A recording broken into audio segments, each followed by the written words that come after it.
like to say thank you for letting my dad be on the show. And I just wanted to add something to the show. And have a great evening. Done.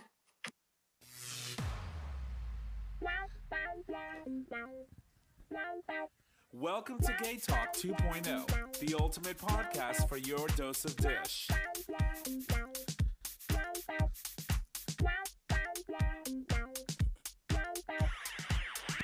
Good evening, ladies and gentlemen, and welcome back to another episode of GayTalk 2.0, an LGBT podcast streaming live on digital stream radio, where you can access that live stream every Monday at 6 p.m. Eastern Standard Time, and you can do so by visiting digitalstreamradio.com. Today, we're going to be joined by our returning guest, author Hans M Hirschi. We are diving into his latest book, Matt, More Than Words. He'll join us on the second half of the show. My name is Tom, and I'm your host, and I'm here with the only co-host in studio today. Hey all, Nick or Trish. And we would like to welcome you all to The Dish. So we took a break last week, and there was a lot going on, some of which we're going to discuss today, but we needed to sort of kind of regroup. We didn't have a guest, so it gave us an opportunity to really take a break from all the craziness that was going on.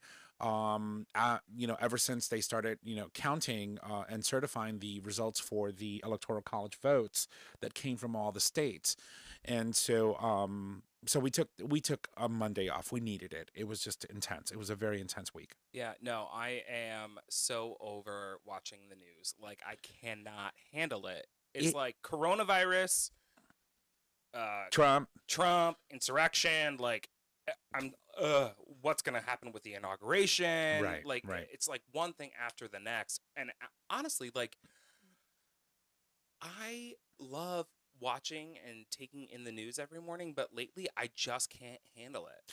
It's a little disturbing, though. Reason being, 6 fucking days into 2021. Right.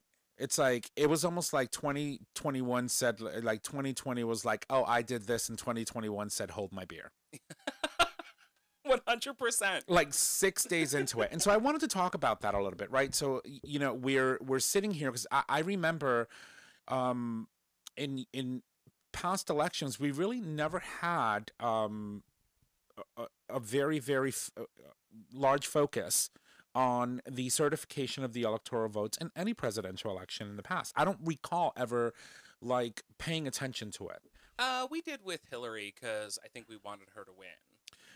Well, we were talking about what could have been done when they went to cast those votes in the Electoral College, but I'm talking about the certification in Congress. Oh, yeah, right? Yeah. Like, for me, that was never a thing. And then all of a sudden, it's like we thought, okay, so they finally called it for Biden. It's done. He's going to be the president.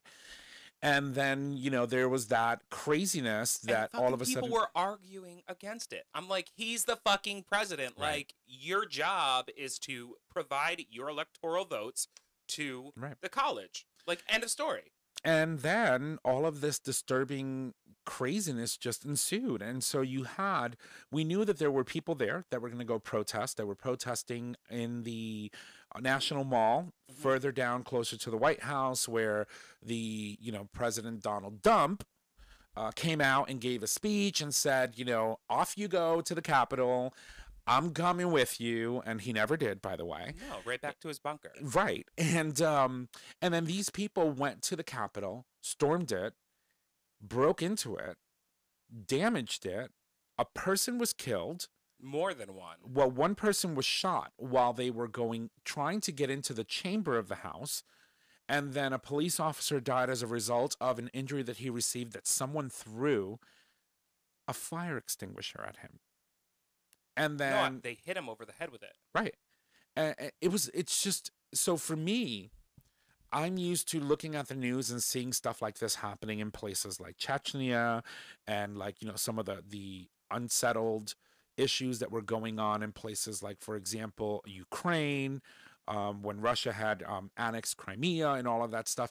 And for me, it was just something that you don't see in the U.S. And for the first time in our nation's history, since about 1812, you had an attempt to actually take over our national government. And the most disturbing thing is to see how all of this is happening, and somehow they are now not believing that they did this. Oh, it was Antifa, or seeing images and the videos that are coming in and how they were acting and how they wanted to hang Trump and they were looking for Pelosi. And how for the first... You mean Pence? Pence and Pelosi. They were screaming, hang Pence. Hang Pence.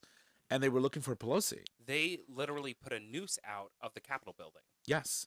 And then the most disturbing image that I seen out of all of that to me was that for the first time in our nation's history, a Confederate flag was walked through the halls of our Congress. It was disturbing. And so needless to say, all of that, all of the incitement that this president has asked of his supporters led to this insurrection. Well, then we were watching it together. He went on and said, made some address about the whole event.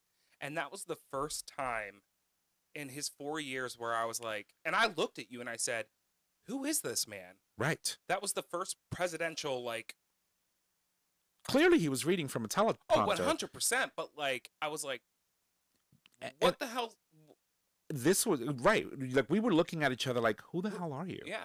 Who is this person? This is an imposter, like the fake Melania that keeps coming up here and there. And I'm saying to myself, ew, David, who is this? Right? No, but in that same speech, he is condemning the events that took place, right?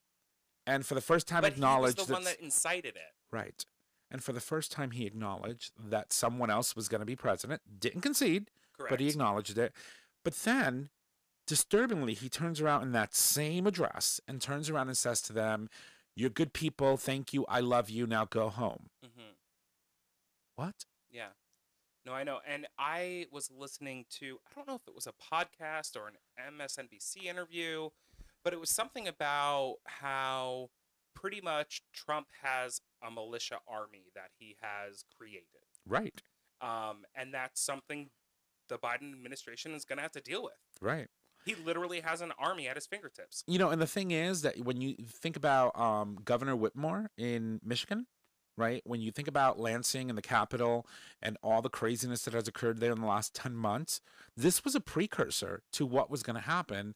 And the evidence was there, but no one was listening, or at least none of the Republican people that are elected into these either state houses or in our House of Representatives or even in the Senate are caring. They didn't care. And then the fact that you have 2 senators and about 13 representatives in Congress that were calling and further inciting and perpetrating this idea that this election was stolen is just disturbing, to say the least. And this is where we're at. And now, in 2 days from now, we inaugurate a new president, our 46th president of the United States. That would be Joseph R. Biden, and of course our first woman of color to be elected vice president of the U.S., which is Kamala Harris. And we did it, Joe. We did it. You're gonna be president of the United States. It was funny, and so I honestly can't wait to hear what Hans has to say about that whole thing. Right. Because I think he's been fairly vocal of our political issues on his page. So I think that at some point while we're discussing the book, we'll need to ask him how he feels about it. Oh, 100%. But, the other funny thing is, too, that I had found, or someone sent me a video that I posted on my personal Facebook page. No, you? Yeah. Oh, of course I did. And it is Kamala Harris is in the video and her niece. Oh yeah, I loved this. Auntie, I got you a gift. Impeachments. So she gives her a jar with some I don't know, beans or something in it, and she's saying, I think they were peach mints. And auntie, they're impeachments, and she just starts cracking up. And I think it's funny because here we are as a result of this insurrection, as a result of what transpired in D.C. on January 6th, when everything was said and done and they regained control of the building, the senators and the House of Representatives went right back in and finished that job, and they certified the election. But as a result of that, the president, hashtag not mine, just got impeached again. But also, too, because of that whole event, a lot of not a lot, but some Republicans flipped their opinion. I mean, when we're talking about Lindsey Graham, even though he's a dickbag, Right. I'm sorry, I said it, but He almost got trampled in the airport. he started talking, and I was waiting for, all the anger and negativity that Trump, energy about him winning him that he should be certified. And then all of a sudden he flipped and he's like, we cannot certify this man. Like, these votes have got to go to Joe Biden. And I was like, what the fuck? Well, in the end, he was like, I tried to save,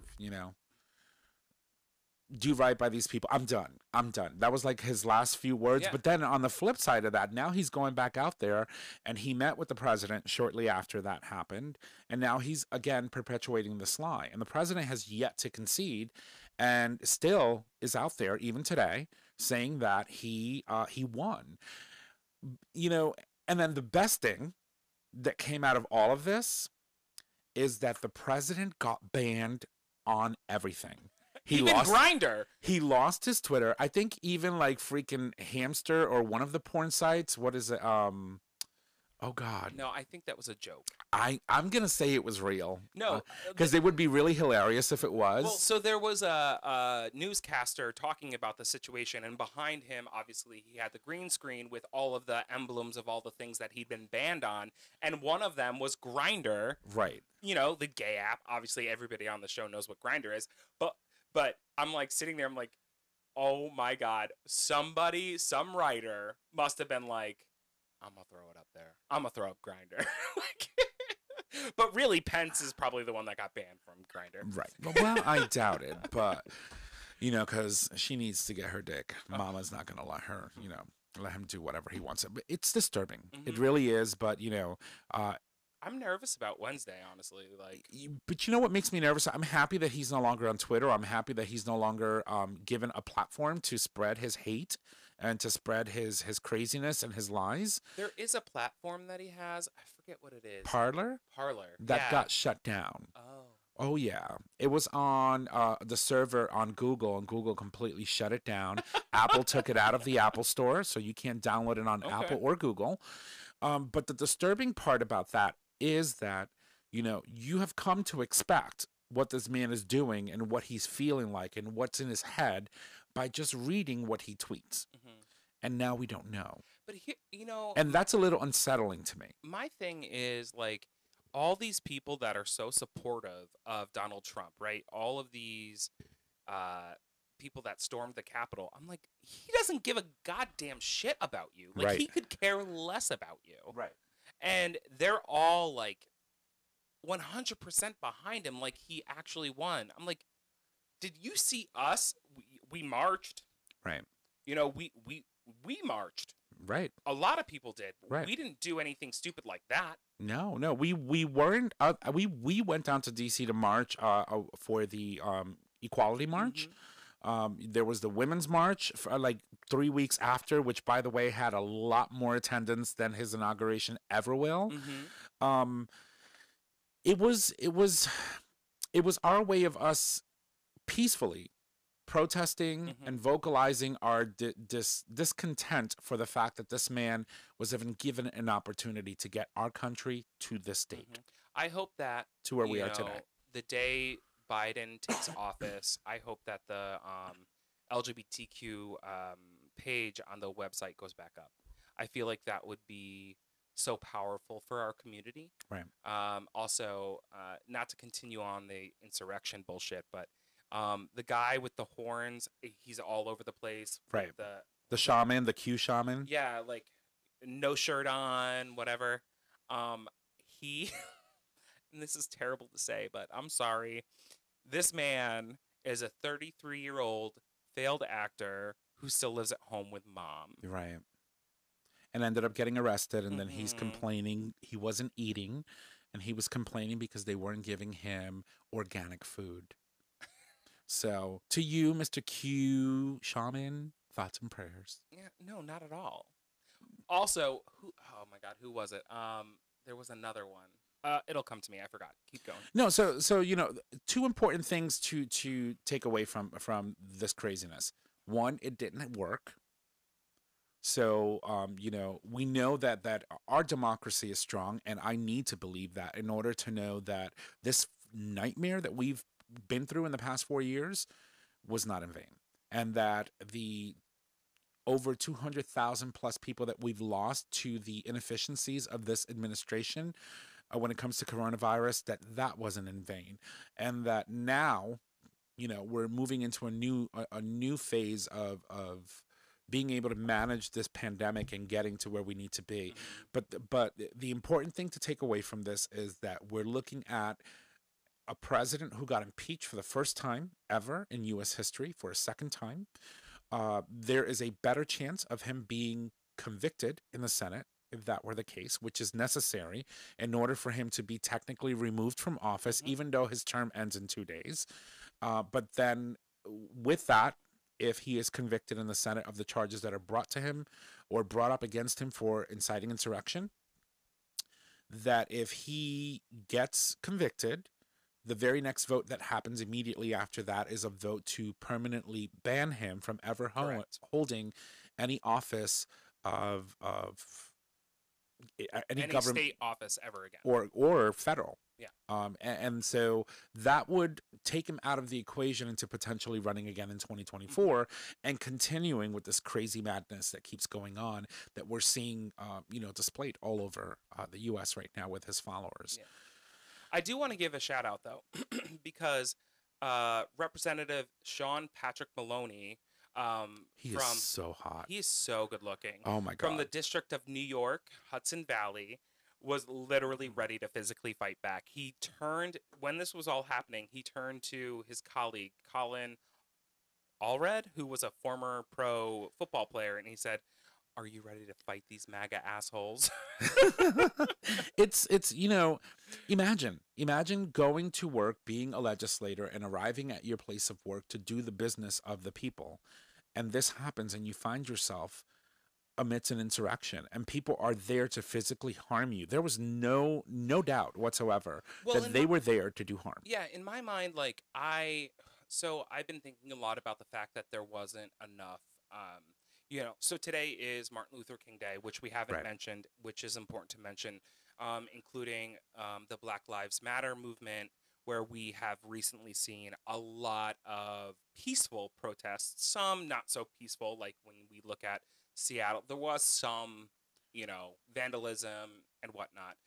But when you look at those protests, we have the National Guard. We have immense amount of police force. There were so many people to hold the protesters back and stop them from creating violence and doing things when they were trying to peacefully protest. Right. And we saw it here in New Haven. A whole freaking park got gassed just so that the president could take a walk in front of a church and take a picture of himself holding a Bible. Right. And here I'm thinking, all right, so we know that we have a lot of people that are aggressively angry and are going to protest. And there was, Trump speaking to the group before the Electoral College was and then posting that they were coming to D.C. Right. And they were posting on social media and all this stuff. I'm like, why wasn't the National Guard pulled out and ready to go just in case beforehand? Right.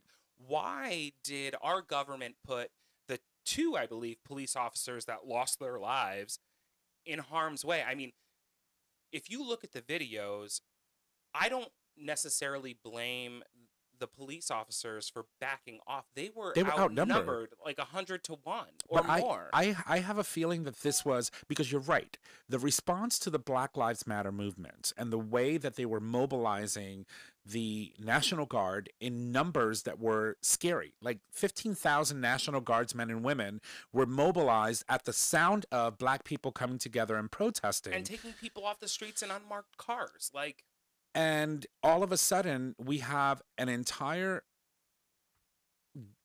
national mall full of insurrectionists that stormed the Capitol and held control of this building for 2 hours.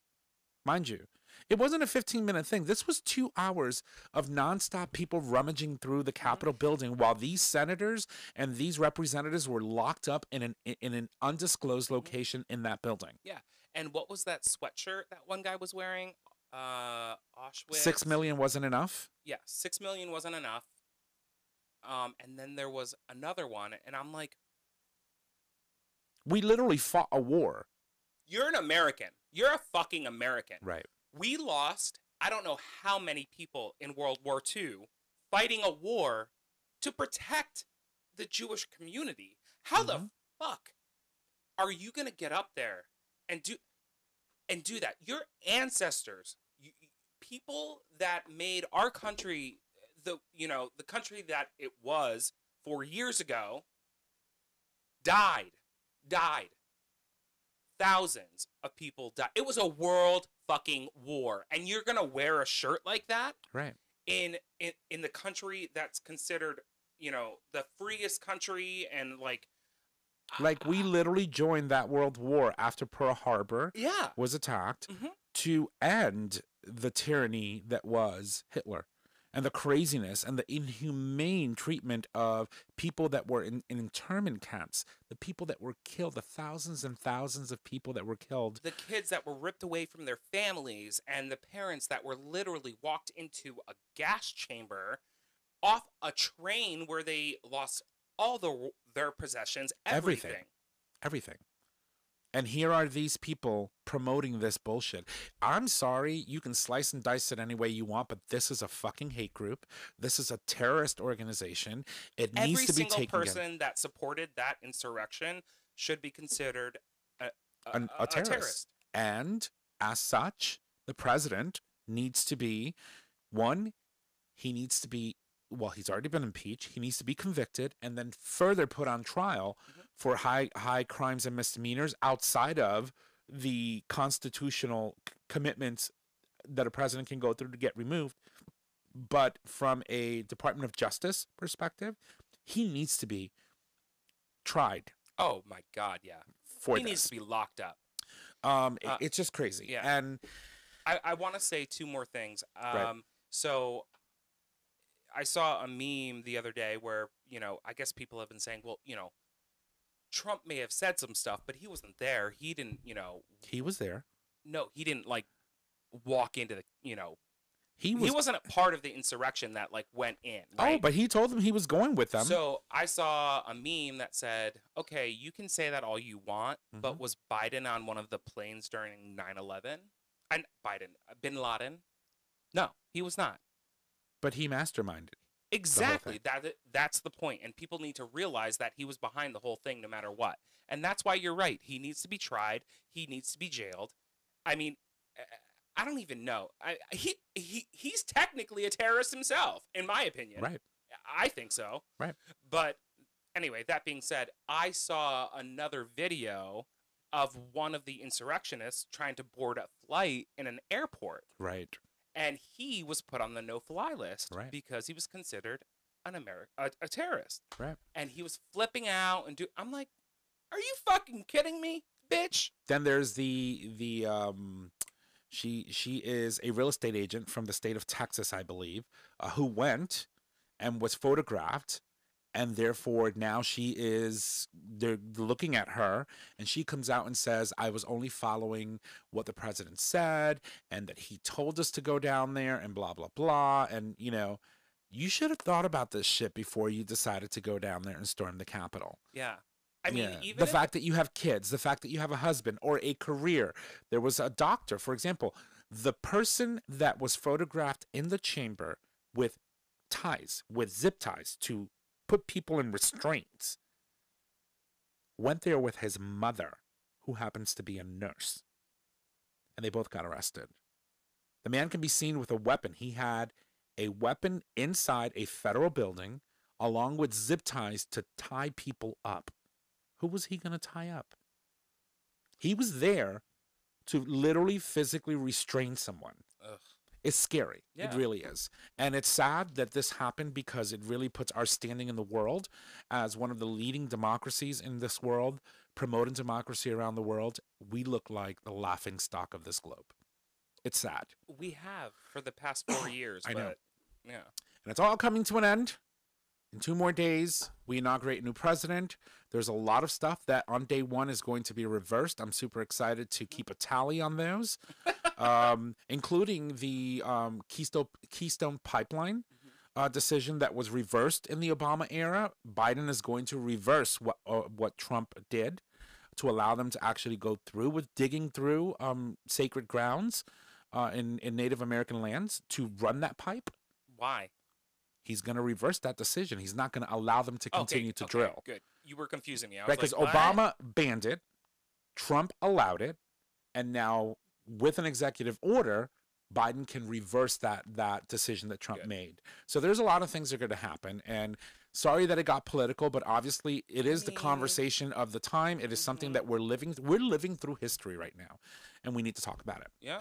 Because this is something that's going to be taught in history for years to come. So, listen, we're super excited. It is 12:30, almost 12:30 in the morning in Sweden, which means that our guest stayed up late to be with us. We don't want to be disrespectful, so well, it's only Hans. But we are going to take a break. We'll leave you with some music, and when we come back, Hans Hirschi will be sit with us to talk about his new book. Here we go.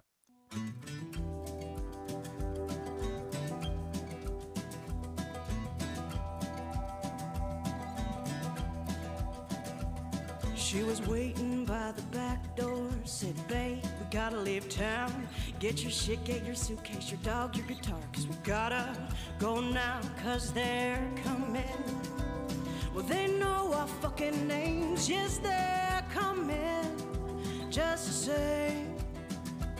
Well, I know you don't want to leave your life. You've had some blood and tears, little joy, little strife. But they're coming, well, they're coming down the road, yes, they're coming, truth be told. And don't forget the whiskey, and don't forget your history. It was never their land in the first place, but they're coming just the same.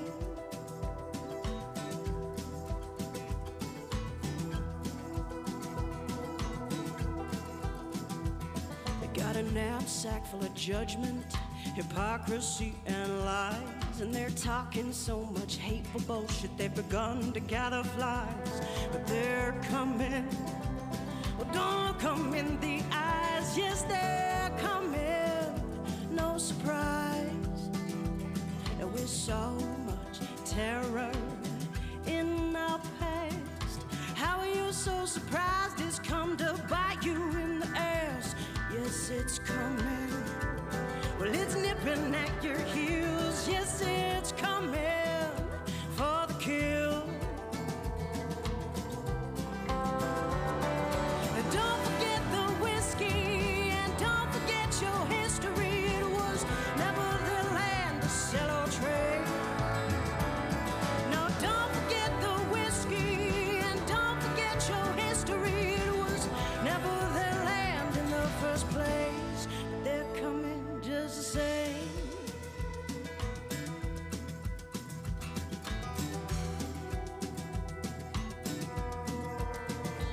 So I'll meet you at the station where we can get on that train, head out to the wastelands where we can change our names, cause they're coming. Well, they know our fucking names. Yes, they're coming just the same. Just the same. Just the same. Just the same.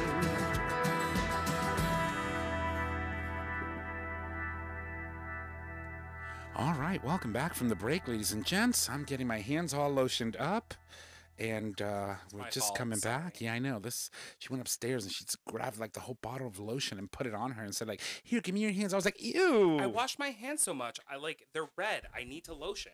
Oh, I know. It's crazy, all the washing that we do and how it just takes away from all of our natural juices. So anyway, welcome back from the break. That was, of course, Wastelands, the title track for the album Wastelands from Amanda Barrick. It's available on all the major music streaming services. Make sure that you go check it out because she's awesome. So we're trying to get connected to our dear friend Hans, who's going to be joining us. So, Oh, that's loud. Hello. yes, it is. Let's see if he picks up, and then we can move on to our interview. So before we bring Hans on, I wanted to talk about a little bit about our opener. Why am I not on the camera? Yeah, I know. It's just weird. Hans, turn on your camera. Hello? Hold on. Hold on. Hans, can you hear me? Hello?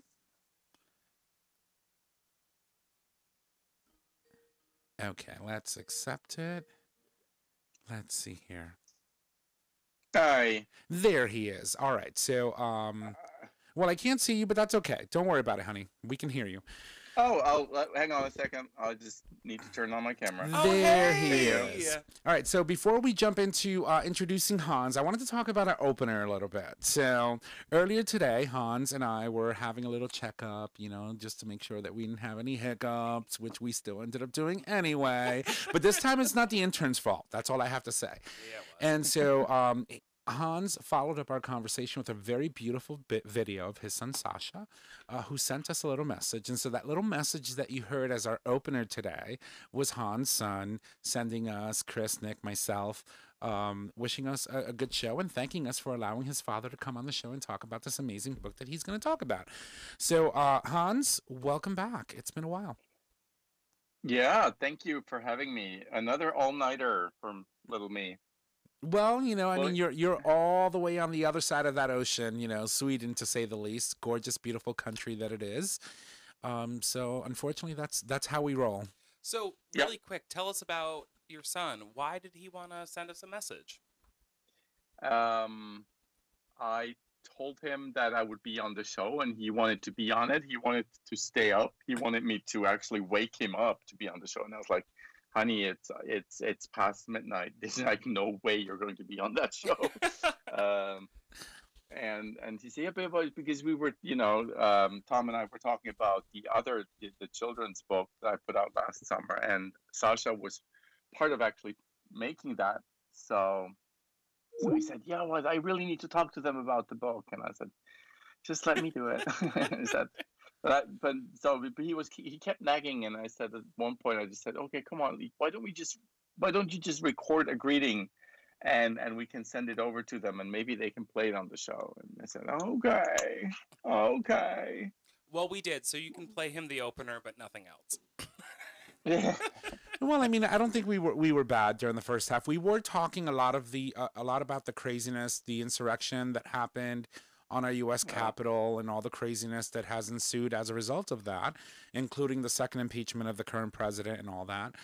So before we jump into our interview, let's get an outsider's perspective on the craziness that is our government right now. What are your thoughts, Hans, on all of it? Where to begin? I don't know. I just cow feed. I mean, honestly, it's insane. I think, like so many other people, we were glued to the TV when this was happening. Mm-hmm. I mean, it was kind of like 9/11 all over again. Yep. It was one of those moments you're not going to forget. Right. I can't really say that I was surprised, because last year, had the pandemic not happened and we would have been able to travel, we would not have traveled to the US anyway last year, because I said, this election campaign, it's going to be violent. It didn't. The actual campaign wasn't as bad as I thought it would be, but it just happened afterwards. But I had a hunch that things would be bad, and I don't think you've seen the worst yet. No. Unfortunately, but I'm worried about Wednesday. Yeah, you're not alone.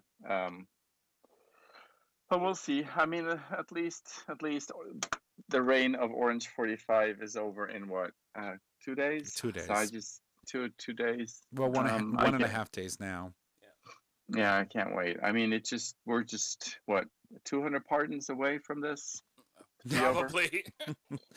So It's sad. I mean, it's just really bad. I mean, you know, you expect this kind of shit to go down in Russia. You don't expect it maybe in Brazil, you know, but right. the U.S. Yeah, it's just so weird because I look at all the countries around me, and pretty much most of us have tailored our constitutions after the United States one, and to see this sort of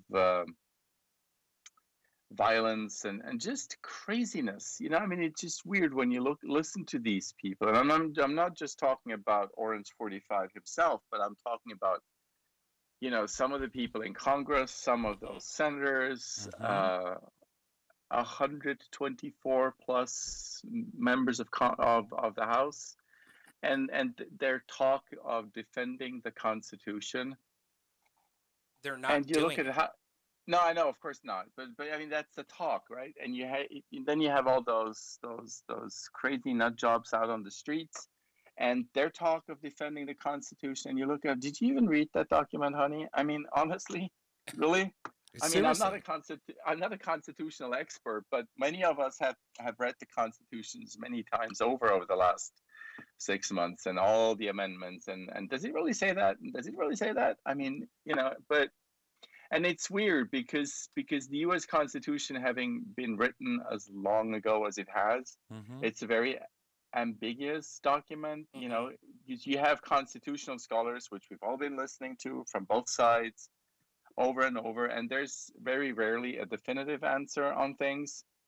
But the integrity of the election, which has nothing to do with the Constitution itself, but when you look at processes that have been in place for hundreds of years, and they have been pretty much undisputed since 1860. Since the beginning, It's just really, weird. yeah.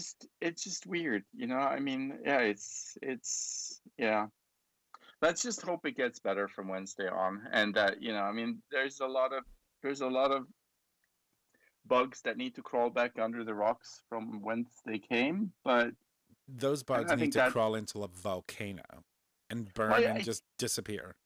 Yeah, I think that's. I mean, some of them are going to die because, you know, a lot of the people who voted for this current regime are relatively old and white, and we all know they're a dying breed, which is part of the problem, because they obviously don't like the development, the browning of the United States, so to speak.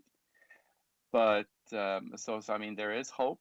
But yeah, I mean, there have always been a lot of crazies in your country, probably more so than in many other countries for a gazillion different reasons. Because a lot of crazies have left Europe because they wanted to go to a place where there was more hope, more liberty. Yeah, I mean, well, that was part of it. I mean, if you look at some of the religious groups that left Europe for the U.S., I mean, yeah, they are what they are, right? Indeed, they are. So thank you for pitching in a few excerpts of what you think our craziness right now is, and we appreciate it because we agree 1,000%. But nonetheless, it is what it is, and we hope that, you know, we can, moving forward, that we can turn the page on this crazy chapter.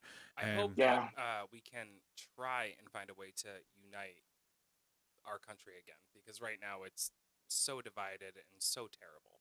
Right. Speaking of turning the page and chapters and books. Oh wait, you're an author. That's right. Okay. Right. Yeah. He didn't come on the show to be our political pundit. He came on the show to actually talk about his book that you wrote. Now, this is not a new release for you. You released it last year in March.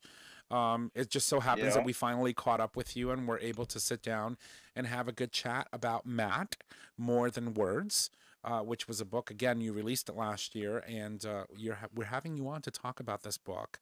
I had an opportunity. You sent it over. I started listening to the audio version of the book, which is great because I don't take micro naps, which is awesome. Well, I'll have to tell Michael that you didn't fall asleep. I didn't actually. So you have a knack for picking really good people to narrate your books. Now, I have listened to many audiobooks. Most recently, after the ending of Game of Thrones, I went back and purchased all of the audiobooks and started listening to the series all over again.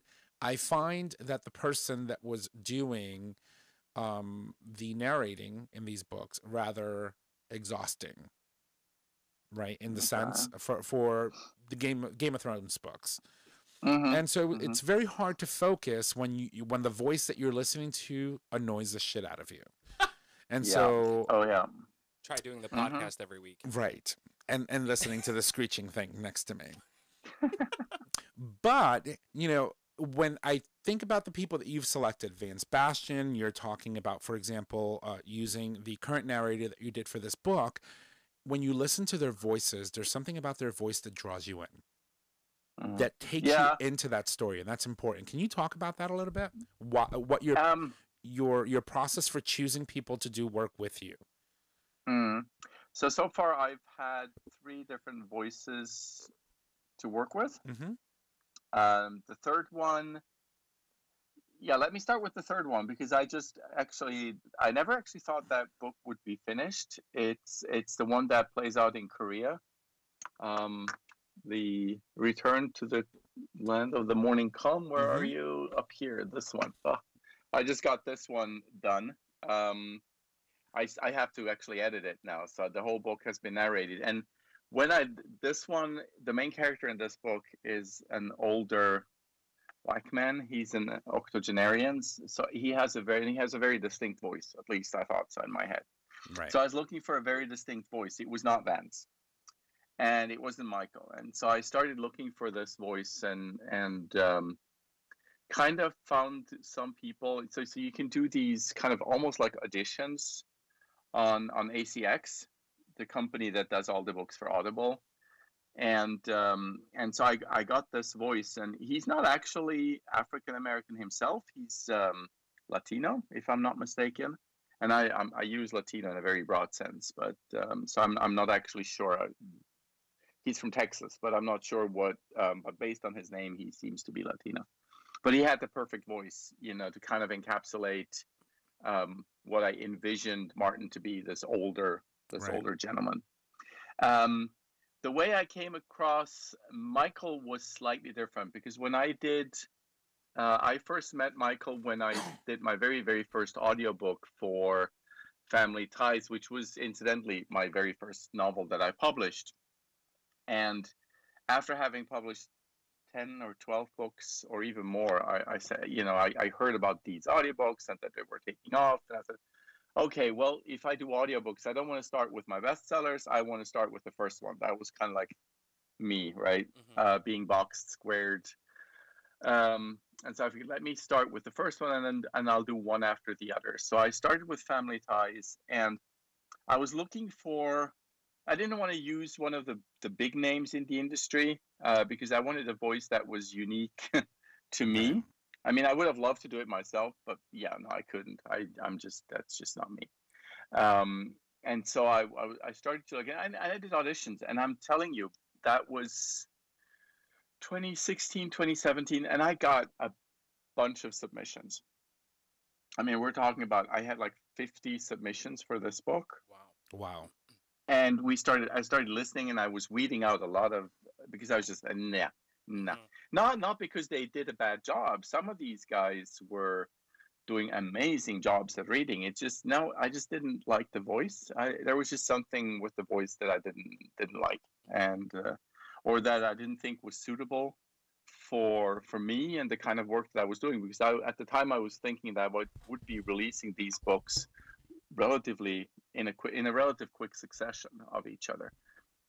And then I started to talk to some of my friends and my publisher, and I had weeded them down the auditions to about 4. And at the time, Vance was not part of this. And so we had decided on a couple of voices, and I was about to make an offer to one of them and had closed the audition when this email came in from this guy in New York, and he said, "Oh shoot, I just missed the submission deadline, but here's my promo reel. would you, if you're interested, please listen to it and get back to me. And I started listening to this, and I just dropped everything. I was just like, this is my voice, this is me. And that was Michael Backinson. And Michael is an actor. He's done some, you can look him up on IMDb. I've seen him in Madam Secretary. He played a diplomat somewhere in Africa when she does a trip to Africa, and he's in one of those countries. He receives her at the airport. He has a tiny little show.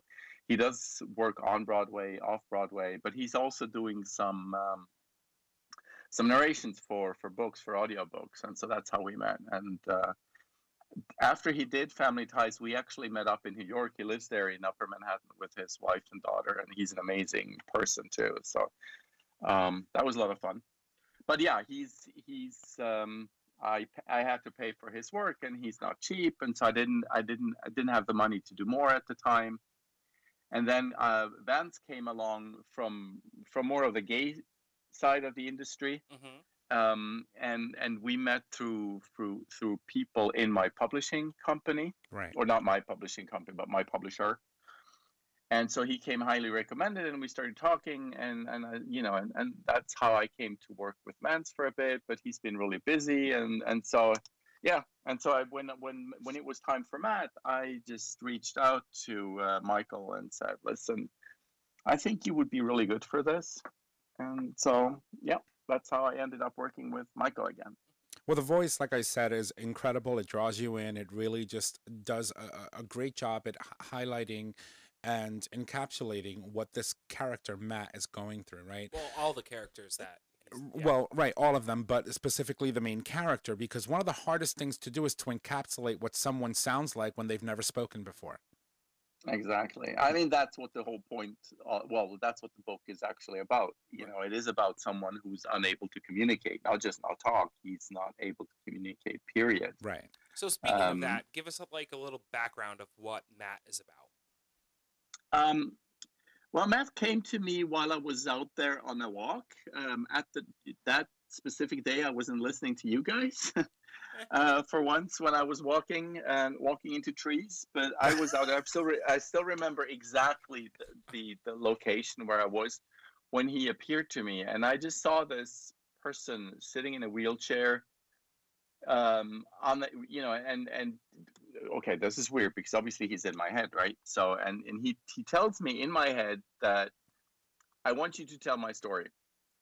And then I started listening to him. And so he tells me that here I am. I have this illness, which keeps me restrained to my wheelchair. So I can't leave my wheelchair, and I cannot communicate with the outside world. So everybody thinks I'm a vegetable, but I'm not. Mm-hmm. I'm a living, breathing human being. I have thoughts. I have emotions. I'm not brain dead. No, I'm not brain dead. I'm actually quite normal. I'm intelligent. You know, I hear, I understand what people are telling me. I just cannot respond. I think that's my favorite part of listening to this book or reading this book, is kind of having hearing Matt's story, but nobody else hears it. I think that's my favorite part, but there's so much heart-wrenching moments for Matt throughout this entire book. And I'm listening to it, and I'm like, how in God's name did you come up with some of this stuff? I mean, like, because some of it I'm like, what the hell? And the reality is, please don't bring up that one scene that we discussed. I'm not going to, but the reality is some of the things that happen in the book actually do happen in real life. But how did you write this, or like how did your brain think to explore what this individual probably went through? You know, well, first of all, even though everything I write about is fiction, everything that happens to Matt in the book has happened to real people in real life. So it's unfortunately, and I'm not sure if you've read the foreword, which was written by a speech therapist that I got to know during my research. here at the University of Gothenburg. They're one of the leading speech therapy centers in the world. And talking to her, when she read she was one of the first people to read the draft manuscript. And she came back to me and she said, everything you write in this book happens and has happened to people around the world. So I'm not sure which scene, whether you're referring to the sexual abuse or something else. That was the biggest shocker for me. Unfortunately, it's not a shocker. This is actually fairly common. No, and in real life. The reality is, yes, you're right. And I know it to be common, but hearing it, not expecting it, knowing that the character that comes in that creates that situation, like the moment he comes into the story, I felt the negativity. I felt, I felt he wasn't a good person, but I never expected what happened to actually happen. And I was literally like jaw dropped listening to the book. Her exact comments was like, I was listening to this right before I walked into the deli, and I was literally in a space when I walked into the deli. All day, because of what he was describing, and to me, so for me, so far as I've gotten today, for me, what I feel is that it's you start to see someone who is boxed or put in a box and said, this is everything that you're always going to be for the rest of your life, right? Expectations or the lack of from the mother, for example, and how she assumed that there was no way that he would ever get to the point where he would be able to communicate effectively with anyone. And so she boxed him up. And any attempt by anyone to try and find a way to communicate with Matt, she would shut down because she had already put herself and her son in that box. And so as you start progressing and you start the introduction of other characters that come into his life, and then his like realization that he felt that in some way there was a connection with someone, and he's now going to start being able to use certain little things to communicate, and how attuned the person taking care of him was to the way he was reacting to certain things. Like, for example, when he was reading a book, or when he was touching him in a certain way, when he would grab his face and he would shut his eyes because he knew that he was safe, that whatever was going to happen next was something that needed to happen, but he was in a safe space and it made him felt calm and things like that. Like, all of those things were amazing. I haven't gotten to the part where you're at, and I feel that when I get there, I'm probably going to be very upset.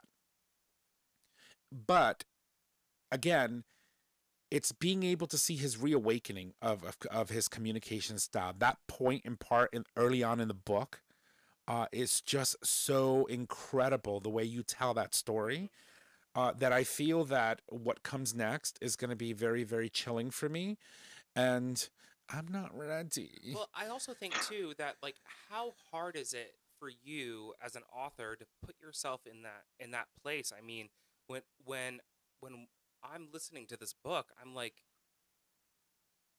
understanding. It's like I finally can look at somebody in that situation who has cerebral palsy, or whatever it is, and can't communicate. It's like I'm feeling for them and seeing them for the first time. Like, how do you put yourself in that place to write these words? The easy short answer would be empathy.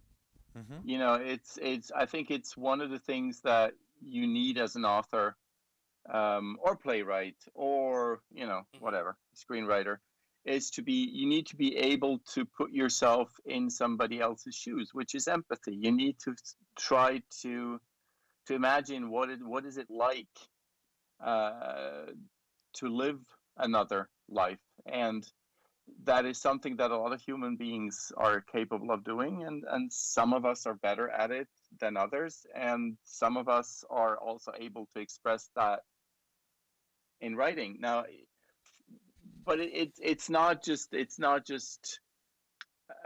capability or a capacity to do that, which is which is unique to me. I mean, I know that I'm very empathic, and it comes easy to me to put myself in other people's shoes or feel other people's emotions. That alone is not enough. It also takes a lot of research, because you don't want to go wrong, right? Right. So you also want to make sure that you do that person credit. I mean, you know, for me, it started out, and again, you know, this is when Matt first came to me, I didn't know what illness he had, so it was up to me to find out, and that was difficult research. It was embarrassing research at time, because I had to reach out to clinics and places that look after people with very rare diseases and ask them some really stupid questions. I mean, I did not feel very cocky when you send those emails and you make those phone calls and you talk to those people. And not everybody understands why. It's really weird. You know, sometimes you ask, you know, I remember there's this one place that we have here in Gothenburg where they treat people with rare diseases. That's actually the name of the institution. Is they're called after a farm where the hospital is located, and their tagline is "We treat rare diseases." So I reached out to them because somebody said they would be a good place to start. And they just basically told me to go on a hike. You know, it's just like, no, we're not doing that. You know, this is too risky, and we can't do that. And I'm like, why? I'm just trying to tell a story. But yeah. So it's difficult, because people obviously feel that I might be, I don't know, wanting to capitalize on the story or whatever, and maybe they don't understand that this is a fictional character, even though you tell them. Blah blah blah. So that was the most difficult aspect, which took me probably 2 to 3 months just to figure out who Matt was. At first, it was also, do you really want to do this? Yeah. Because it's not easy to write, because I obviously knew where this was going. I knew that it had to entail some fairly dark moments, because nobody else tells these kinds of stories, you know. So usually the kind, but there are other people. There's a movie about a woman who has a similar affliction to Matt's, and there's a YouTube video of her story. It's really difficult to watch. That is really difficult to watch. And then there's a story from a guy in South Africa who had a normal childhood until he was about 10 or 12, and then he got really sick and he lost everything. So he was in this nebula for some time, and he wrote the book himself after he got back out of it. And I did read the book. There's also an audio version of it, and I found that difficult, because I'm not supposed to review other people, but yeah, I found that not the most uplifting of books. But it's really getting to understand someone like that, is you have to see people like that out on the street. It was actually quite funny. About a month after I was done with the first draft, I was going to see my husband, and I have to take, because we only have one car in the family, so I took the ferry, and then I had to take a tram, and then I had to hop on a bus. And when I got on that bus, there was a man sitting in a wheelchair with his personal assistant. And the guy in the chair, he was unable to talk. But unlike Matt, he was able to communicate with a laser light. So people who have communication difficulties, there's a lot of different methods, which is another funny thing I learned. There are a ton of different ways for these people to communicate. So, and this particular man, he was using a red laser light to point to syllables he had on a tray in front of him attached to the wheelchair. Right. So he could point with his light to the words in front of him and communicate that way. But it was so interesting. And for a while I was like almost wishing the trip wouldn't end, so I could actually see his interaction with his assistant, because at the time when we were on that journey, they didn't talk, and I had the impression the man was relatively tired because his head was bobbing similarly to Matt's, and the red light on his forehead was going all over the place in the bus. But I knew that if he needed to, if he wanted to, he could focus enough to really direct the light where he needed it to go, which is something that Matt wasn't able to do. Right. So I had to really find. I didn't have to come up with a way of communication, because that was something that I learned when I studied at the Institute with the lady who wrote the foreword for the book eventually. But I had to come up with a way for Matt specifically, because he's unique. There's nobody like him. I had to come up with a way for him specifically to use a body part, because everything else had been tried and been dismissed, and which is one of the reasons, like you say, Tom, his mom eventually gave up. But I had to come up with a way for Matt to break out of his shell, and it ends up to be his toe. Now, in the book, obviously, you're a gay author, and most of your stories have gay characters. What? Yeah, I mean, this is a gay show. He's gay? Yeah. You're, Really? yeah, Ew, no. David. Oh, sorry, Stop. I forgot. But so Matt, I mean, he doesn't, I don't think he identifies as gay. I don't think he really understands what that concept is. There are characters that identify as gay in the book, identify as bisexual in the book, but there is a character in the book where Matt does love in a different way than he would love his mother. And I'm wondering why and how that was, like, how did you create that story, and why was that so important to tell? I'm a gay author, like you mentioned. Oh, wait. And Yeah, that's right. We need to end this conversation right now. He's gay. Like, really. I'm so gay. We know. But yeah, so obviously to me, ever since I started writing books, it's not been about writing gay books, but I've always wanted to write books or stories that I myself would like to read. And whenever you see people write about difficult topics or unusual topics, they're usually written from a straight point of view, or a non-sexuality, or whatever you want to call it, gender identity. It's not part of the equation in the first place, right? And one of the things that I find very interesting is when I write about a character. And if you look at, if we just leave this for the gay part for a moment, if we talk about race or I was literally or color. just thinking that, because until a certain point in the book, one of the main characters, I imagined as a Caucasian male. But I think this is a pattern for you, right? Because you did the same thing in returning to the book that we just talked about. When I read the Returning book, to the Land of the Morning Calm. right? It wasn't until like halfway through, or like probably like 3/4 of the way through, that you realize that the character that you're talking about is a person of color. Mm-hmm. Right. And I often do that on purpose these days, Right. because I know we have this bias, and it's not just white folks who have that bias, but it's people of color have that bias too. Mm-hmm. So they would be going into a book and read the story and just simply assume that everybody's white, because why not? Everybody's white. You turn on television, or at least it used to be that way. Everybody was white, and so they even people of color whitewash everything. And so for me, that was part of the reason why Timmy, Matt's personal assistant, is a person of color, and why I tried to make sure to include a diverse cast. So every character is very. I'm very meticulous about that, to make sure to have as much diversity in my books.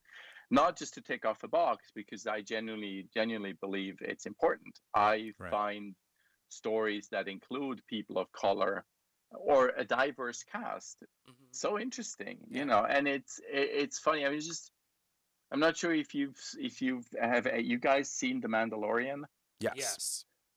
or Star Trek Discovery. I mean, the last season, there's literally not a single white person in that show, and I'm like, yes, girl, it's amazing.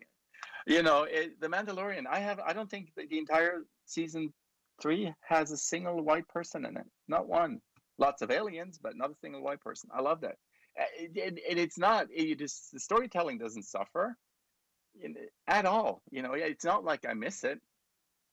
But anyway, coming back to Matt and being gay, I mean, for me, it was, I just want to tell stories, even if they're difficult. And I've written some really, really difficult stories about very, very difficult subjects, including sexual abuse and even pedophilia.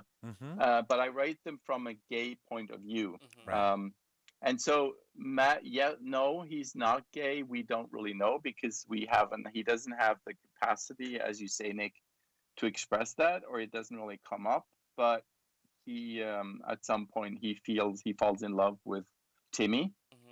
Whether he would have fallen in love with somebody else, with a female assistant, I don't think so. That's not how I know Matt. But yeah, why label him? It doesn't really matter. But to me, it was also important that because when you see people with disabilities or impairments that are really severe, we typically don't give them the right of a sexuality of their own. Right. And people who are very sick, whether it's physically or mentally or whatever, we just simply assume they don't have any sexuality. And then we're all shocked when they do, and you find out, ooh, how did they get pregnant? But when they do have sex or have a sexuality, again, society pretty much automatically assumes, yeah, of course they're straight. Why wouldn't they be straight? And so I thought it was important to me as a gay storyteller to make sure that, nope, it doesn't have to be, Right. And Matt, and the way it's described, it's almost like Matt is kind of learning what love is and realizing that the love he has for Timmy is different than the love he has for his mom, Martha, and it's deeper and stronger. And I think that is the way it's described in the book. It's very powerful and it's very visceral and real. I also think that it's really powerful that you go outside of Matthew too, talk about Timmy and his past relationship with another gay man, a friend of his, and talk about the difficulty of being a bi man dating a gay man, and what a lot of people, I feel like, in our community face. Right. I don't know if you want to talk a little bit about that, but I thought that was really powerful. Just to kind of get to know Timmy a little bit more. Yeah, well, Timmy's relationships. I mean, I know a lot of bisexual people, and so I understand their struggle a little bit, how difficult it is to come out as bisexual. And when you are in a relationship with someone of your own gender, everybody kind of assumes, okay, so you've come out as gay now. Did you finally make that choice? And I understand the frustration of being bisexual and think, no, I just happen to be in a relationship with this person right now. And so your next relationship is going to be with somebody of the other sex if you're bisexual. Is that how it works? Like one each, And that's not how it works, and that's Right. very frustrating for everybody who's not bi to understand. And I wouldn't claim to understand it fully, but because I'm not bi, but it's different. And I just wanted to highlight. I wanted to make sure that Timmy was not just a stereotype. I wanted to give him that breadth and that diversity, because that's just who he is. I can't help it. He's Right. bisexual. He's not gay. I mean, hell, So- people in our own community still don't even know that bisexuality is a real thing and it is allowed, and that there are people out there that straddle the line of both sides of the spectrum, and that is okay. right? And it's to a large degree. I mean, obviously, to a lot, the biggest fault lies with society, right? Because had it been completely acceptable to be gay or bi or pan or whatever, we wouldn't have this discussion. The problem is that because it is so disgusting. I mean, I remember when I grew up, I have met a lot of guys in my days who came out to me as bisexual when you first met them. And then 6 months later, they had progressed in their coming out, and suddenly they were gay. So this is not uncommon. Right. So, but it's because society is so, so being bisexual was somehow A buffer. less. It was a buffer because there was still 50% chance that you might end up with a woman, and conform to societal norms and expectations and what have you.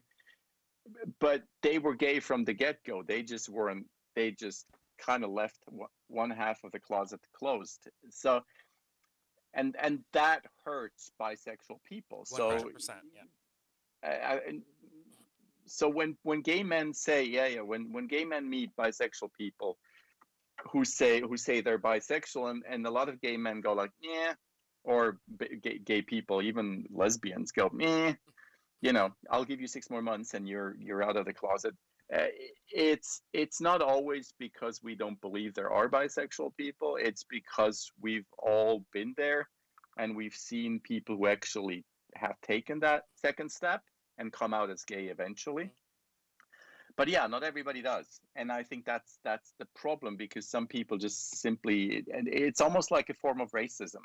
When you stereotype people, and you cannot see how people can evolve, or the fact that some people are genuinely bisexual, and there's nothing wrong with that. Yeah, and I also think you speak to something. I can't remember the term you use. Something about boobs. I can't remember exactly what the term was. Boob envy. Yeah, boob envy. Yeah. Where so when I used to say I would never date a bisexual guy because, well, what if one day they want to be with a woman? Like, I can't give them that. I don't have the parts, right?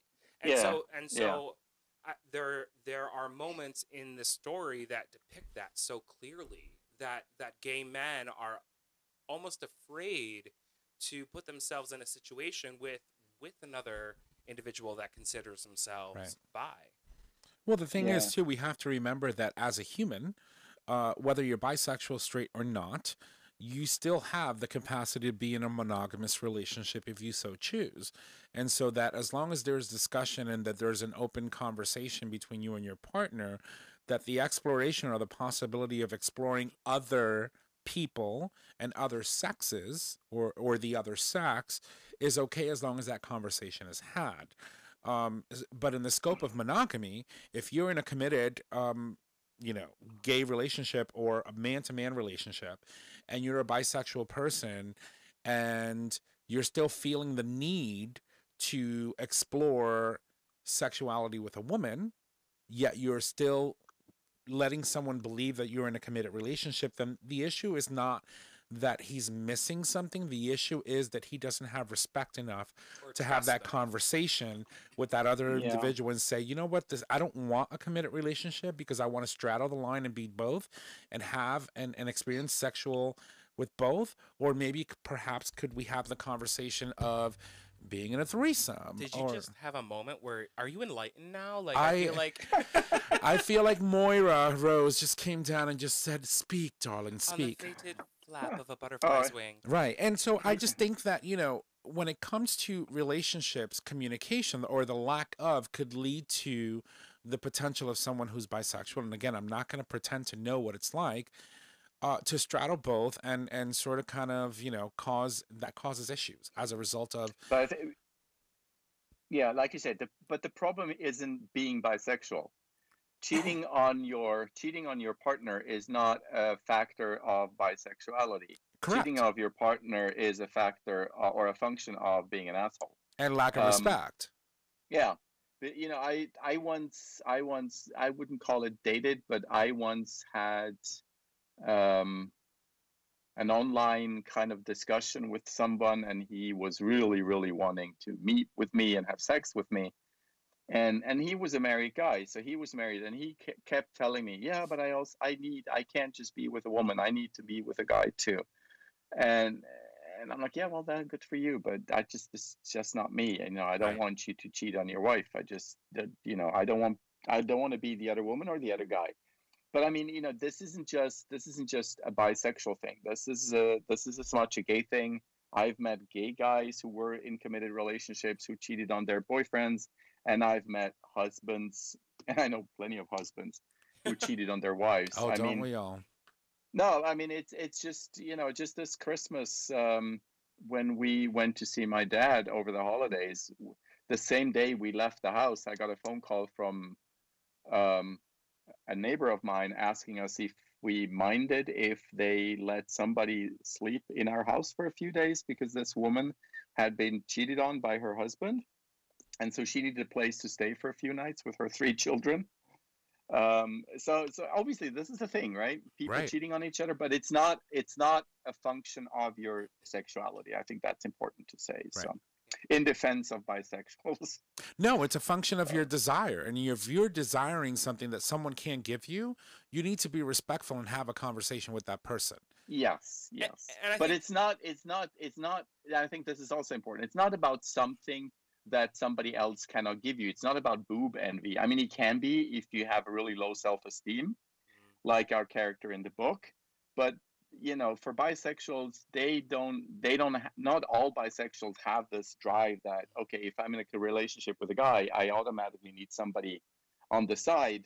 I need the side dish that has boobs and a vagina. No, that's not how it works. Yeah. Right. They're fully capable of monogamy if they want to. Yeah, I personally think that a lot of bi individuals are now moving more toward the pan concept, or the pan stereotype, the name or the label, whatever, because it's not about the gender, it's about the emotion, and it's about the love.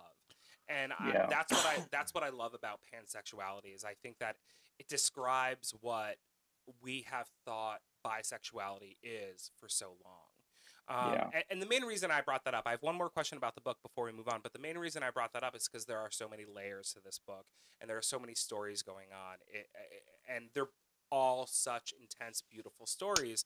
But I want to talk a little bit about Martha, which is Matt's mother.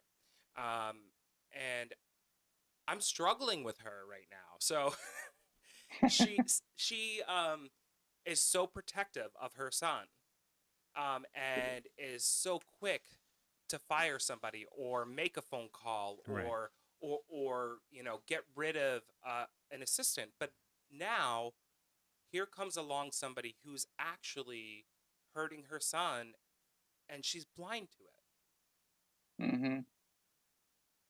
I mean, it's boggling my mind. Like, how did you create the? Is it because she's falling in love with this? I'm like, she's blind to the fact that her son is literally going through some traumatic stuff. Well, I mean, but that's true in a lot of cases. That's true in a lot of events that people experience that are traumatic. And where the outside world is not really looking at you. They have blinders on what really is going on. It would be, it would be no different than any case, for example, in where a parent brings in a lover, and then this particular individual starts molesting their children, and because she's having this amazing relationship, so she thinks, with this guy, and the child comes and says, "Hey, mom, this happened." She's like, "No, you're lying." Right. No, and I hear you. Right, but so I want to talk about the development of Martha, because the reality is Timmy was let go for something that I don't believe he should have been let go for. Meanwhile, one thing happened that was very visible to Timmy that affected, him personally, and like, not to spoil anything, but he got a sunburn. He got a sunburn, and he had another injury. Those are visible things. Those are things that clearly the caretaker did wrong. Right. But if it were me, that is a fireable thing, right? Yeah. Well, it's it's complicated. I think writing Martha, and especially what we're talking about right now, the aspects of how can she not see what is going on with her son, were the parts of the book that I found the most difficult ones. Not in writing, but in the editing process. Because this is one of the books that I've spent the most time on. It took me, just the editing process alone was a good 6 months. Because I had to constantly rewrite and go back, and would you really fall for that? And there were a lot of discussions going on with people. I mean, would somebody really fall for that kind of ruse? Because that's what it is. I mean, Colin is a con man, first and foremost. Right. And he has all the attributes of a con man. He has exceptionally good looks. He has certain attributes that make people focus on certain. I mean, his eyes are very special, and people look for that. And he apologizes. He actually, he steps ahead of the tsunami, and he tells Martha, "Look, I screwed up. We had too much fun today." And how is she going to second guess it? Because Matt's not going to tell her, is he? Right. So he basically, Colin steps up and says, "Look, we had a little bit of fun in the yard today, and we got carried away, and shit happened, and he has a sunburn." Even though it's not the truth, but it's credible enough to her that she sort of kind of buys it, and she's at the point when Colin steps into their lives. Martha is at her lowest point. She's basically given up hope on Matt. Right. And as a parent, that says a lot, because as a parent myself, I cannot imagine ever giving up hope on my son. But Martha's come to this point where to even survive as a human being, to just keep going, she has to completely numb herself. She has to completely, disconnect from all emotions related to her son. And I think that was kind of like the prerequisite. And that's why she reacted so strongly to what she considered Timmy's betrayal. Right.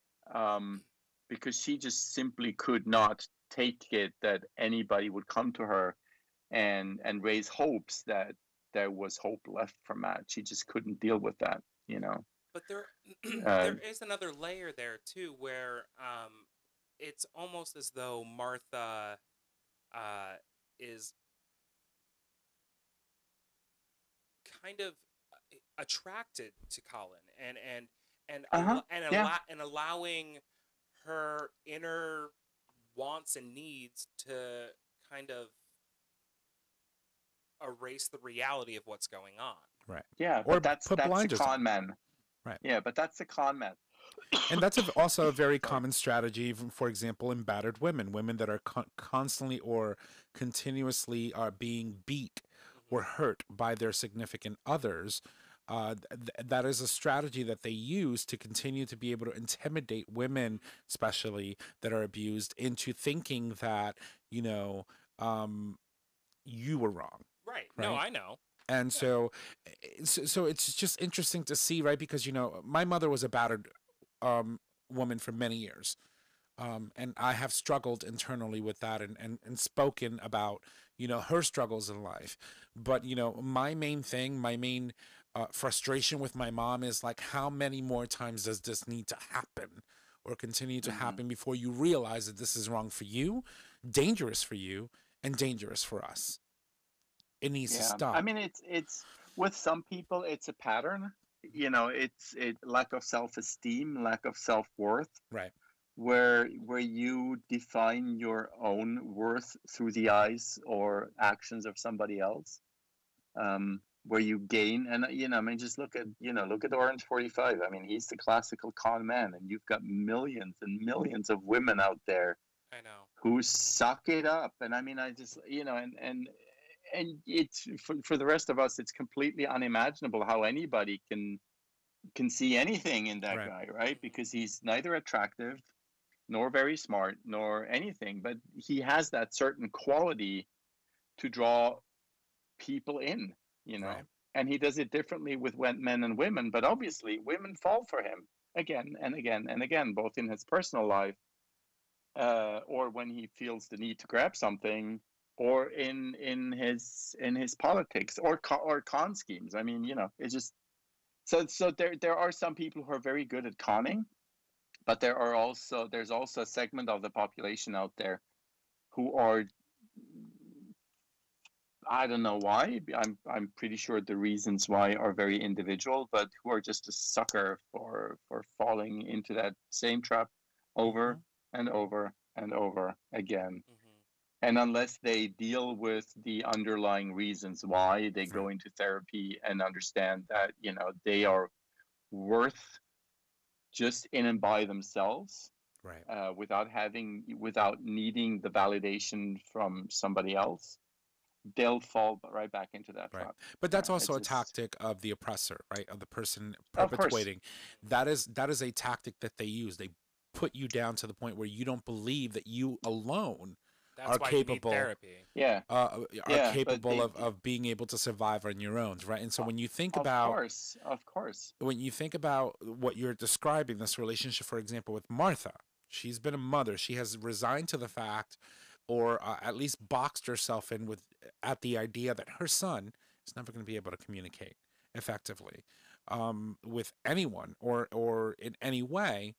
And when this, what you're describing, this emotional connection with this individual who's supposed to be caring for her son takes place, she's because she's already put her son in a box and put her life and situation surrounding her interactions with her son in a box, she is blinded at the fact that this individual can do all this harm and and not see it. 100%. I think that was my point, and why I wanted to talk a little bit about Martha.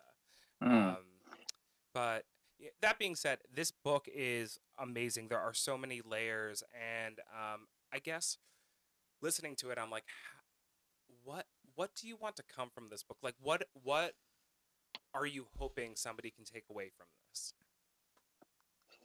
you know, every time I write a story, whether it's, you know, whether it's the one about Korea or Matt or the golden one, it doesn't really matter. What I take away is, you know, from the golden trilogy, I took away this love for Mother Nature Mm-hmm. Right.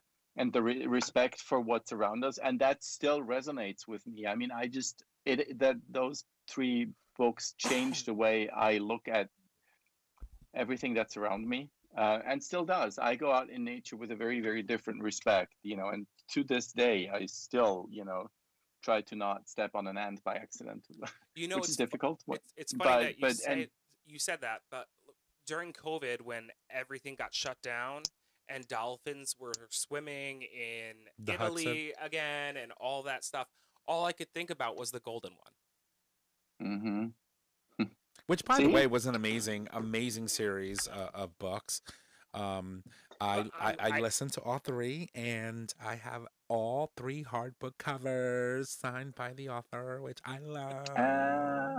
so to go back to Matt, Yeah. I think with Matt, what I have achieved for myself, and I don't have any desires or false pretense that this is going to affect anybody else that way, but that's how it affected me, is that I have a different understanding for people who live with impairments, Mm-hmm. whether they are physical or mental, but I have a much greater respect for their humanity because I've had to live in their shoes for a good year or so. Right. Not physically in their shoes, but at least mentally and emotionally, I've lived with Matt in my head for a very long time, and it's changed how I look at people with physical, emotional, and mental impairments, and I think that by itself has hopefully made me a better Mm-hmm. person. Right. I think this book is More written so understanding. well and is so deep and layered that I mean, it's doing the same thing for me. I mean, just the first, I don't know, 15 chapters, I'm already looking at people with disabilities in a different way. Right. Because before this book, I would have never thought that someone who I know that has the same affliction would be thinking the way I'm thinking every day, Mm. but not being able to say, hey, this is what's going on. So the book, I mean, you lived with it for over a year. I've been, with it for 2 days, and it's already changing the way I think about people with disabilities. So you definitely hit the nail on the head with this one. Well, good. and I think that that's all you can ask. If someone picks up your book, that in the end, especially something with such a very heavy topic like this, that in the end, if you can encourage empathy, which we are very shorthanded right now, given the differences in the world and how people think and see each other, empathy goes a long way. But also understanding what someone else in some way goes through, and Mm. having that being able to conceptualize in some way the struggle that someone else is going through when you can't yourself understand what that's like because you don't live through that, but by being able to be exposed through it through literature allows you to understand a little bit more and become a bit more empathetic. And I think that that is an amazing thing to be able to do with a book. It's just incredible. So thank you for writing it. You're welcome. Thank you Not that I had for a bringing choice, Matt but- into our world. All right. Now, Well, last Thank but you. not least, because we know you have to get to bed. It's very late over there. What are you working on? Anything new? hard stop. Oh, wow. I want to talk about a new children's book. Well, it's not new. It's newer than most of the other books that he had. I'm sorry, I didn't put it in the notes. But we had a conversation. You were talking about a book very quickly. Tell us a little bit about the vampire who lost her fangs. Give us the gist of it, because I think it's important to understand that not only are you a fictional writer of stories that can be entertained by anyone who's either 13 and above, but you're also writing children's books that are really cool and amazing on their own for children. So talk a little bit about that book before we move on to Yeah. whatever you've got next. Yeah, that's the book that Sasha wanted to talk to you guys about, because with all my children's stories, my son obviously plays a big part. And the story about the vampire who lost her teeth was a bedtime story. I just came up with that on the fly one evening when Sasha, he's in this age now where he's lost his first 4 teeth. And obviously for children, it's a huge rite of passage. And for some odd reason, I'm not sure if it's down to our amazing toothbrushing, he was relatively late to the game. Most of his friends in his class had already lost their teeth and had those big holes out here in the front and were super proud of that. And he still had all of his teeth. And so he got really frustrated. So at some point, I wrote this story. Well, I didn't write it, but I told him the story. It was actually last Christmas. We were on a cruise, and he wanted a bedtime story. And it was a little bit different at the beginning. The vampire was a boy originally, but I told the story, and I was like, this is actually pretty good. So I wrote it down. I just took some notes on my phone. And then I came home and I started expanding on it, writing a little bit more, and I twisted it and changed it. And then the pandemic hit, and I was done with Matt because Matt came out just around when the pandemic really hit, and we isolated ourselves. And at some point I said, you know what, Sasha, because I started at the beginning of the pandemic, I did these live readings. I actually read 3 of my novels live on YouTube every night for like a month or 2.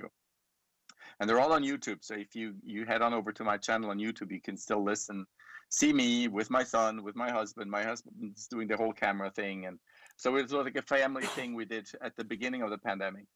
And so I said, and somebody suggested, why don't you do something with your son for kids? And I said, as I think about it, oh, okay, yeah, that might be a thing. So I started to think about doing a live video with Sasha about the vampire story. And said, "Oh, that would be cool, and let me just put it out as a PDF, attach it to the video so people can download the PDF." And I started mixed, and then I reached out to Finn, said, Finn, I would really. Finn is the guy who illustrated my previous two kids' books about the gay princes. And I said, Finn, would you do just a couple of drawings? I need this and I need this and I need that. And he said, yeah, sure. And I also need this banner for the video, kind of a Giphy with bats and stuff.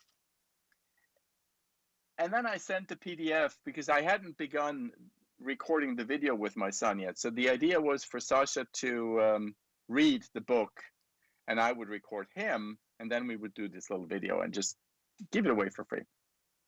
So I sent the book, the manuscript, the PDF that I had created in iBooks on my laptop. I sent it over to my publisher, and they kind of came back and said, "What? Why wouldn't you let me put it out? And we would love to put this out as a real book. And why didn't you ask me?" And I said, "Well, I didn't think it was worth it." And she said, "Oh, this is so beautiful." And so my publisher disappeared for like 48 hours, and then back comes this amazing illustrated. I'm not sure if you've had a chance to actually look at it, but the way they've typeset the book, the insides of it, with some words set in kind of like a blood font with blood dripping from it, it was so beautifully done. I said, okay, go ahead, you can have it. And so the book came out physically and as in electronic format way before I ever got to sit down with Sasha. But we ended up doing the video. It's on my website. On the first page, you can actually see Sasha read the book to his audience. And he changed. He named the vampire. He wanted it to be Elizabeth, so he named her. And yeah, so we've done this as a kind of a father and son project, and I think it turned out really, really well. It's a story. You're creating a future writer. Yeah, that's what I was thinking. Oh, yeah, he's actually already written stories. One or two of them, and he writes a full page. I mean, not just A4, which is the equivalent to the US letter format here in Europe. A full page, written, I was like, wow. Yeah, I was so proud. And, he comes up with stuff. He takes it from Netflix and YouTube, and he creates his own little stories. It's pretty amazing. But it was a fun project. And the book is basically about a child who loses her first teeth. And being a vampire, she loses her fangs, and she's afraid she'll never be able to suck blood again. So it's traumatic. But it has all the trimmings of a fun children's story for kids the age of 5 to 8 when they lose their first teeth. So, and it was a fun little project. Well, I think it's incredible. The fact that we have two things that we can, share with our audience is amazing. So Hans, I know it's late for you. I know that it's a school night. Sasha has to go to school tomorrow. So I don't want to keep you, but I want to thank you. Thank you for once again being a part of our show. It's been an incredible journey to have you come on year after year and share your amazing work. We're truly, truly. We love you. We do. We do. Yeah, I get even though I talk a lot of shit about you all the time, So do even I. throughout the show, but we do absolutely love you. That's fine. We record everything, so we can use it for future leverage. It's fine. Exactly. That's how we do it. Not a bad idea. So, thank you. Thank you for joining us, and keep doing what you do because we love what you put out there, and we're gonna make sure that all of the content that you have provided, including the information for the book, for both of them, is put on tonight's post, along with links on where you can go and buy the books. So, it's amazing. Good. Well, say hi to my two fans. I know there's at least two of them listening tonight. Tracy. So we actually only one. We lost. And Mama Kim. Oh no, you're right. Yeah. Two. You're right. Yeah, Mama Kim and Tracy. Yeah. We always talk about our 4 followers. Right. Oh, 4. Okay. It's certainly a lot more than that. But once again, thank you, my friend. Yeah. Okay. Well, good night, everybody, and have a great rest of your MLK Day. All right. All right, darling. Get some rest. Take care. Thank you. You too. Bye. Bye. Bye. All right, ladies and gents, that of course was our amazing friend all the way from across the pond in Sweden, Hans M Hirschi. All the information for that book, of course, titled Matt, More Than Words, and the children's book will be on tonight's post. So thanks to Hans for joining us. So I love him. I do. I love the fact that we can immerse ourselves in conversations so deep about his work, and the way he thinks and what he writes about really is amazing. Yeah, no. So it's amazing. So listen, guys, we don't want to bore you anymore. It's been a very long show, and we're just coming back from a very long break, as you all know, because we weren't here last week. So we're just going to fly by through the closings of today's episode. So unless you need to talk about something, No, we I'm can good. bring it home. All right, well, listen. It's my turn. That's right. All right, everybody. So it's Mama Kim's Minute. Number 1, Ralph Lauren dropped golfer Justin Thomas over a homophobic slur. Fuck him. Great job. Number 2, Anderson Cooper recalls how he really truly came to accept himself as gay. Number 3, Lady Gaga and Jennifer Lopez are to perform at Joe Biden's inauguration. Right. I think Lady Gaga's doing the national anthem, and then Jennifer Lopez will be performing as one of the performers, which is great. That's Fabulous. amazing. And number 4, don't forget that while we are distracted by everything that's going on in the country, Trump continues to assault the LGBTQ plus rights. So definitely check out that article when we post it this evening. All right. And so now what's next for us on the roster is On This Day in Gay History. Of course, where? Florida, when? January 18th, 1977. Dade County Commission enacted anti-discrimination law. The ordinance making it illegal to discriminate on the basis of sexual orientation passes by a vote of 5-3. Anita Bryant leads the effort to repeal. All right. Well, ladies and gents, that, of course, was our On This Day in Gay History, and now it's time to bring it home. I would like to thank you all for joining us on today's show. Make sure that you go subscribe, rate, and review on your favorite podcasting service. By subscribing, you get the latest and greatest of our show delivered right to your favorite device or web browser as soon as our episodes are published. You got it. I have a Moira thing going on right now. Yeah, no, I know.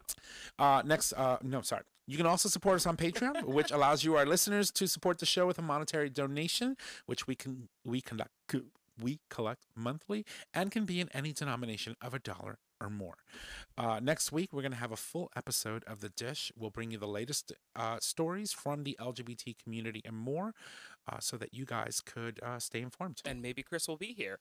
Thank you to our guest, Hans M Hirschi, for joining us once again on today's show, is what you wrote, but it's actually show. His latest book, Matt, More Than Words, is available now.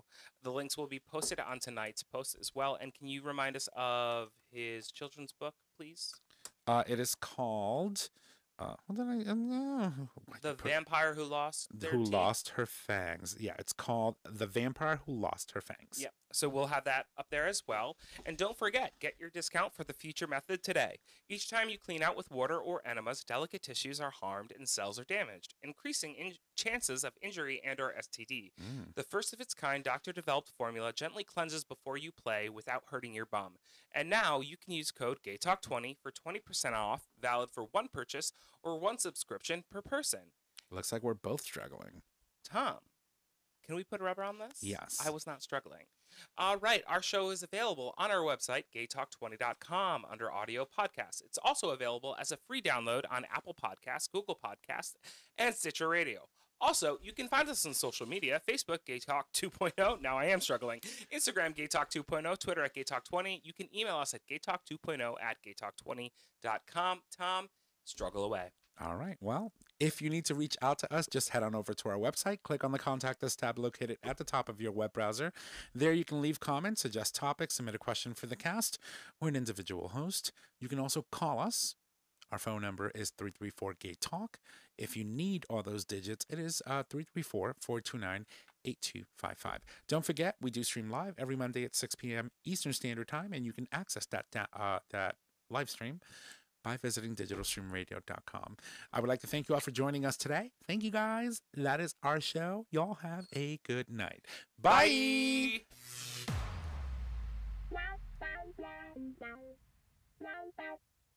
Thank you for listening to this episode of GayTalk 2.0.